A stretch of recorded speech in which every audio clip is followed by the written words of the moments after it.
Binubuo ng mga pari, madre, mga abogado at kasapi ng civil society group ang isa sa dalawang impeachment complaint na nakasalang sa impeachment trial ni Vice President Sara Duterte. Pinangungunahan ito ni Reverend Father Joel Saballa bilang lead complainant, Father Joselito Sarabia, Father Edilbert Baculi, Reverend Father Rogelio de Rosario, Pastor Leonard Arevalo, Sister Maria Lisa Ruedas, Sister Violeta Cecilio at Sister Geraldine Denoga.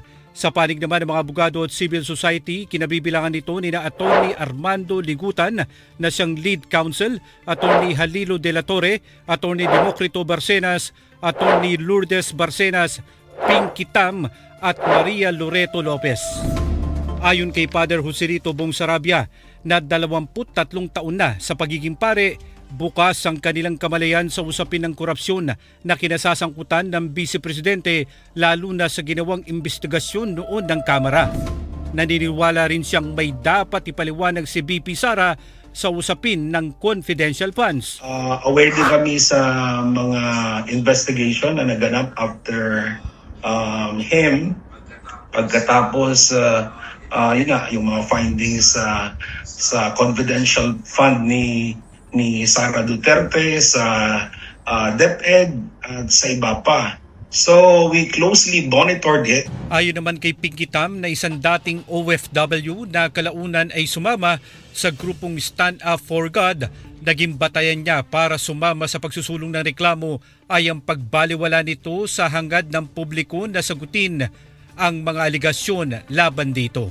Nung nagkaroon ng Quadcom committee, naririnig naman natin yung mga tanong kay VP Sara na bakit gano'n, parang hindi naman niya ginagalang yung taong bayan sa mga kinikilos niya bilang pangalawang pinakamataas na pinuno sa bansa, di ba? Opo. Sana naman, ipakita naman niya na yung totoo ba? Opo. Kung may malasakit siya sa Pilipino, gawin niya. Naniniwala rin si Pinky Tam na gustong marinig ng publiko ang paliwanag niya ukol sa paglantad ng mga questionableng pangalan na nakinabang ng pondo ng kanyang tanggapan tulad ni Mergis Piatos. Para naman sa Cebuanong abogado na si Atty. Armando Virgil Ligutan, hindi naging maganda para sa kanya ang video ng pagbabanta ni Vice President Sara Duterte sa first couple at sa dating House Speaker. Ayon kay Ligutan, hindi normal sa isang Vice Presidente na magsalita ng ganun. Isang bagay yan na talagang kahit sino, no? Kahit sinong abogado, kahit sinong pare, madre or abogado, talagang may isipan mong maghabla, mag-file ng complaint against the Vice President for that. Bukod dito, naniniwala rin si Atty. Ligutan na isa sa mga dapat na ipaliwanag ng Vice Presidente ay ang mga akusasyon ukol sa umano'y hidden wealth nito. Yung unexplained wealth for me, isang bagay yan, no, na parang pinoproject mo sa masa, sa publiko, kayo simpleng tao.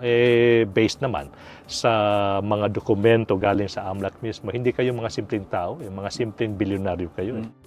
Ilan sa mga complainant ay naging bahagi ng impeachment complaint noong nakaraang taon na idineklarang iligal ng Korte Suprema. At ngayon, may mas malaking dahilan umano kung bakit dapat na matuloy ang impeachment trial. Well, ang amin na naman ay